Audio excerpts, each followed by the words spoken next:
What's going on, everybody? Welcome back to episode 23 of Bound to Improve. My name is Landon Eller. And I'm Chris Pound, and the book that we read this week was The Entrepreneur Field Guide by Nicholas Crown. Yeah, the main theme of this book was navigating the unknown and building that business mindset when you're in that unknown. Yeah, kind of why do we choose this book? We felt like it was a practical framework for entrepreneurship, which is a field that we were both extremely interested in, and we look to maybe incorporate it into our future. Awesome. So now moving into the main summary of the book, we'll just start out with the intro here. He starts out by saying, as an entrepreneur, you should get iterate or die tattooed on your arm, because if you're not iterating, constantly changing, adapting, you're gonna die. The competitor's gonna come up and overtake you. Yeah, this book really showed how to navigate the unknown of the woods.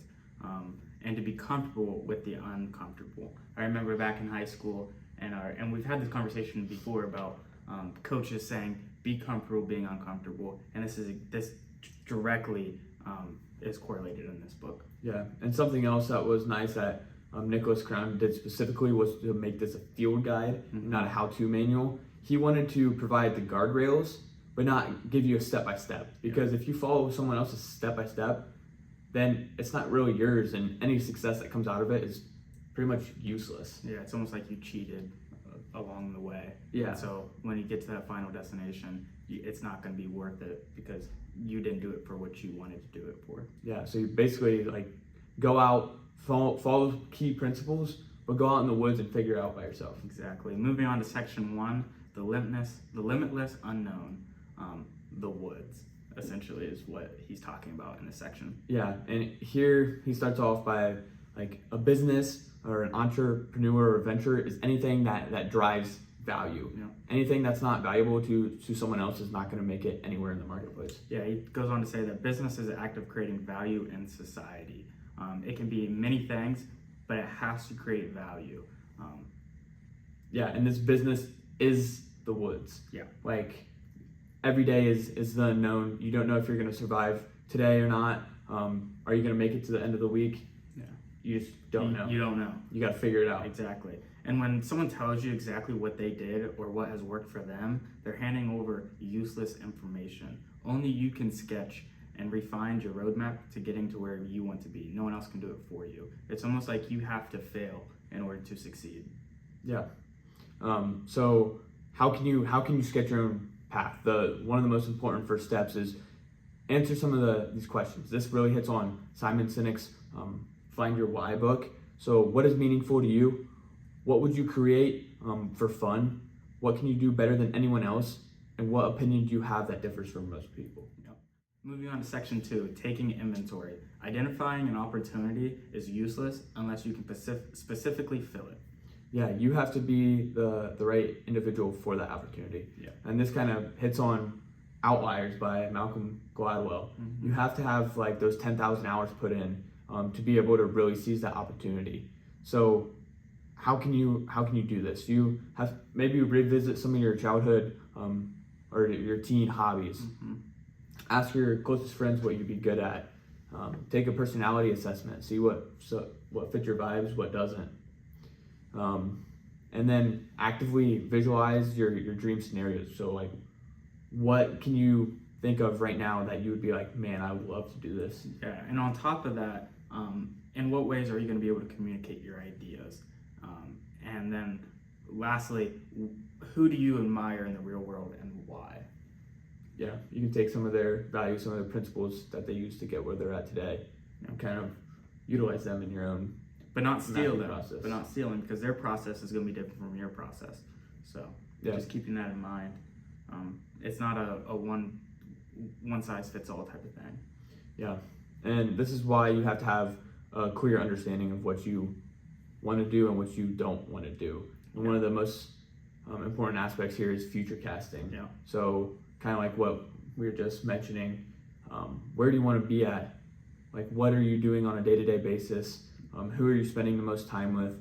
what qualities of life do you have? Yeah, et like cetera. say in 10 years I want to be on the beach in Florida working from my computer. Okay, what do I need to do right now in order for me to achieve that goal that I have set out for? Yeah, and answer some of these questions while you're doing it. What is your dream moment? How do you feel in the moment? How do others regard you? And how do you look and feel? Yeah, and importantly, return to this vision over time and increase the resolution of your vision.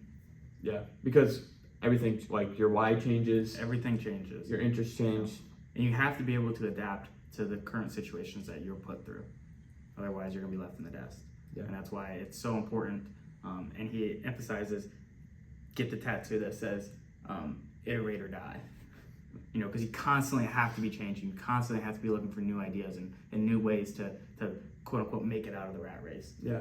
And last thing before moving on here, even though you're doing all this, like looking out into the future, take some time to think on the things that you can enjoy. It's more about the journey than the destination. Yeah. So just always be grateful. Live in the moment, which was actually my implementation from the 33 strategies for, which we'll get into later. Awesome. Moving on to section 3, making your first step. What does it mean to make your first step? It goes back to the key theme that you'll see over and over again in this book, and that's to iterate. Yep. So you need to try out a whole bunch of things. Do you like it? Do you not like it? Is it working? Is it valuable to society? If not, okay, what's the next small risk I can take? Yep. And then you're compiling all the learnings as you go along to eventually, hopefully make, from the first step, make that second step. Yeah, and then you can kind of move on to the micro test, or developing an MVP is the smallest particle of your big idea. A micro test is both rapid and cheap. So when you're stuck with a big idea, direct your attention on how you can test its viability immediately, right? Get the things out that aren't viable, and just push those off to the side, because that's not going to work, right? And you find that out by iterating over time, and that helps you lead down to the right path that is ultimately going to determine your success. Yeah, and you mentioned MVP, and that stands for minimum viable product. And here, when you're first starting something, it doesn't need to be perfect. Mm-hmm. You don't have to have all the parts and pieces in the right place. No, and actually a book that we're going to be reading in the future called Rework, it essentially makes you rework everything that you've thought about business in the past, and it puts it into a simpler mindset, simpler framework for people to follow. But I guess what are some ways to really reiterate over time? Simple website or a lead page, verbal or digital survey, low budget search ads, and using a consortment of similar minded people / online community. Look for people who are like minded of you, and eventually you might ultimately find another wanderer in the woods. Yeah, and these things don't have to, that's what the MVP kind of goes back to. These don't have to be the Mona Lisa of art. No. They just have to be up, Get it out working. there. Get something out there. And then go tackle the next challenge that's going to drive value. Exactly. Learning sounds hard. It's not. It's being sure that you're not making the same mistake over and over again. I guess what's the definition of psycho? Doing things Doing over and over. Doing the same thing again. over and over again and expecting a different result. Yeah. And now I don't know if that's really the best definition of psycho, but in this scenario, it makes perfect sense. Why would you try to do the same thing over and over again if you're going to get the same exact result? Stop doing it. That's kind of where like a psycho and iterating kind of split off right there, because iterating, you're taking those learnings and implementing into your next iteration or phase. And when you're thinking about things that didn't work, ask what worked, what could I do better next time, and what did I do that wasted time / other resources that you can cut out over and over again. Reiterate. That's the whole premise of this book, is just continuing to try new things and doing things until eventually you do find your quote unquote path to success. Yeah. Moving on to section 4 here is encountering other explorers. So there's on your journey throughout life, there'll be people who are net positives, and then there'll be negatives as well. So some of the people you want to look out for and stay away from are the people who are the guardians of the status quo. So those are the people that make fun of like what you're trying to do, or what your new venture is. Yeah. Along with that, you have the false guide. Think like social media people, the get rich quick scheme people. That stuff doesn't really work, right? And it might work for a very select few, but I think part of the reason it doesn't work is because it's not your own path, right? So you're not going to be motivated. You're not going to be driven to go full force and put all your effort into this thing if you're not passionate about what you're trying to do. Yeah, that makes sense. Yeah. The last one there is the thief, and this is when people will steal your knowledge and your resources for their own personal benefit. Okay, so now that we have people to avoid, who do we look for? One of the primary is other explorers who are in your same path. So like, who are people who have a similar end destination, and you're trying to figure it out together. You're trying to make it out of the woods together. Another person that you could look for from advice is elder. Has been through the woods. An elder is someone who has been through the woods, so you know what to ask. And you might only really find a few elders in your entire lifetime, but close to. just a small amount of time with an elder is worth more amount of time with any other person. Yeah, awesome. I don't have anything else to add there. I think we're good. You want to move on to section 5, the general hazards and antidotes? Yep.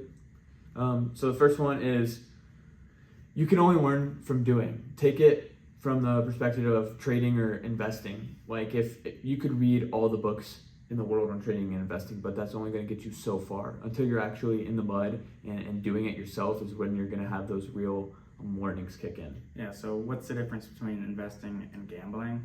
If you're in control of the outcome of your money, you're investing. If you don't, you're gambling. Then there's another hazard to think about. Hard work by itself won't save you when you're in the woods, when you're in the unknown either. You have to buy yourself some time. So take some time to consider your desires, what you want, and the different possibilities on how you can get out of there. So sitting here today, it's kind of like mind mapping your future moves. Yeah, and it's also important to understand that there's a difference between struggling and suffering.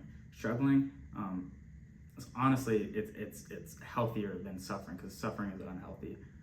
And so you kind of have to determine your non-negotiables aspects and the quality of your life.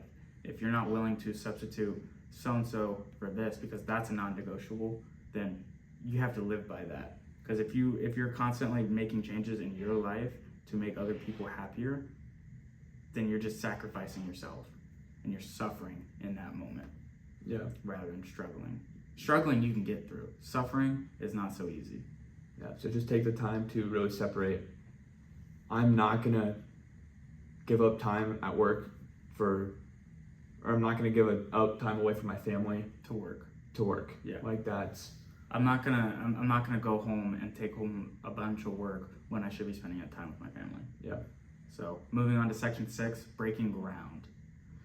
You already own $1 million insight that nobody else has or executed right away at this very moment. Think about it. There are things that you realize every day that could be a business, but you just don't see it. You're not thinking, oh, well, I have this problem in my life and this solution works really, really well for my problem.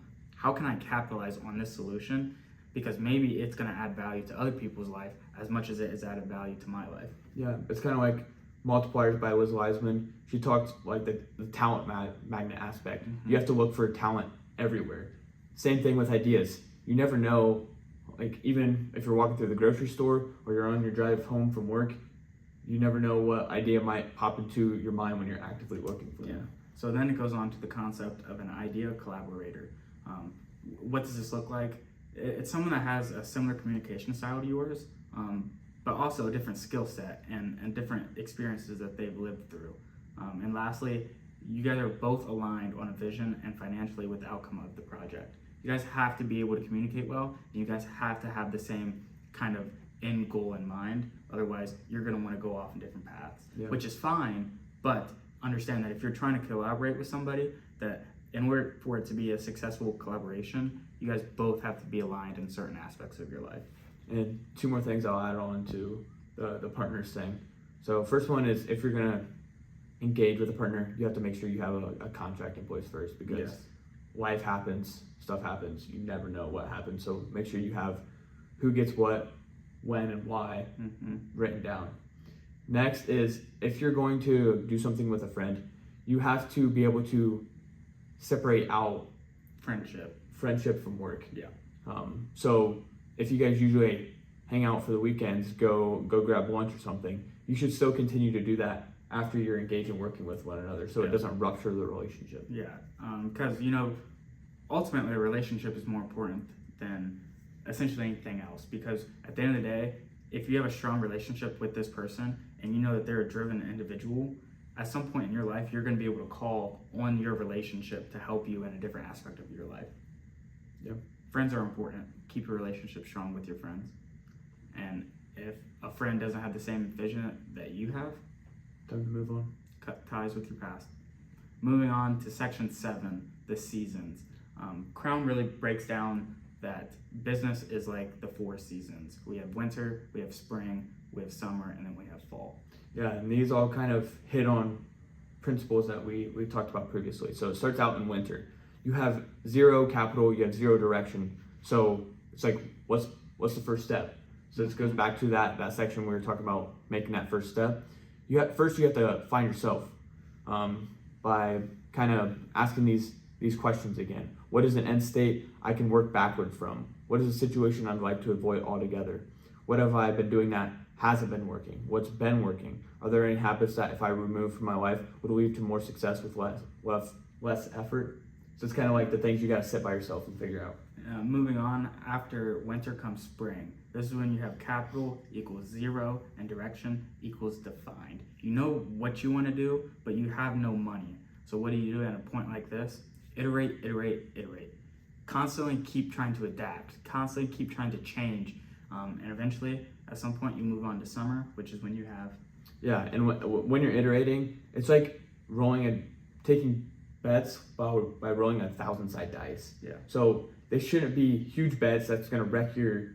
This is when the micro tests really come into play. Yeah. Right. Take these low risk, low cost bets that you can just see if they're going to pan out or not. Yeah. So summer is like the next phase of that, where your direction's still defined, and then your capital, you're starting to bring in some capital because you're continuously iterating and you're making some progress and finding successes. Absolutely. Moving on to the last season, which is fall. This is when capital is high and the direction is well defined. At this point, again, start small and continue taking small calculated risk over time, and eventually those small calculated risks will become big, or have the potential to become big ideas and big things that add value to people's lives. Yeah, and when your success starts to add up, add some technology, add some automation to really begin to scale your operations.